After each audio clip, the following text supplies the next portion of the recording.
بسم الله الرحمن الرحیم.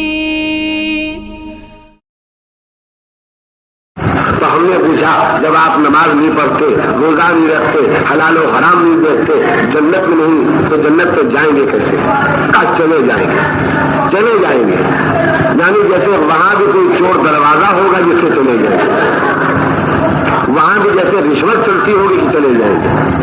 تو میں نے اپنے ان بھائیوں سے جب پوچھا کہ آپ جنت میں جانے والے اعمال نہیں کرتے تو جنت کیسے چلے جائیں گے؟ کمل صاحب وہاں کی وہاں دیکھی جائے گی، امید تو ہے کہ جنت چلے جائیں گے.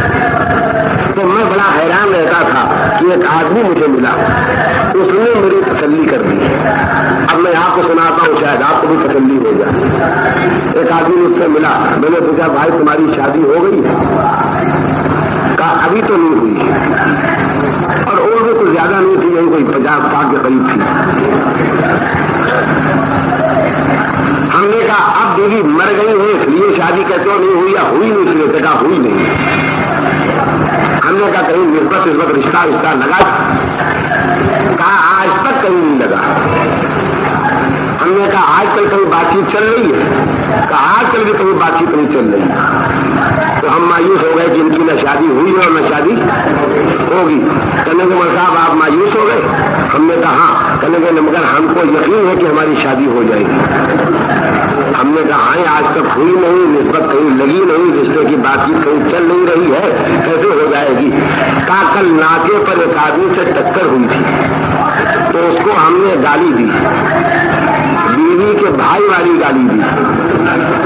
وہ گالی سن کے ناراض نہیں ہوا، اس لیے ہم کو امید ہے کہ ہماری شادی ہو جائے گی.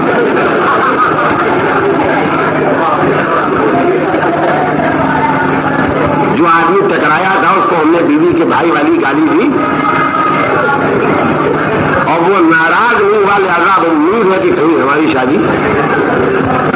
اور یہ خبر نہیں ہے کہ جس سے ٹکر ہوئی تھی اس کے بہن بھی ہے کہ نہیں. جتنا آپ اس آدمی کو بے وقوف سمجھ کے ہنسے ہیں، جو صرف ایک آدمی کے ٹکرانے پر اور ایک گالی دے کے اس کے ناراض نہ ہونے پر یہ امید کر بیٹھا تھا کہ میری شادی ہو جائے گی، یقین مانیے اتنے ہی زیادہ ہم سب بے وقوف ہیں اگر ہم بے دینی کے باوجود امید رکھتے ہیں کہ ہم جنت میں چلے جائیں گے. ایک درود بھیج دیں محمد.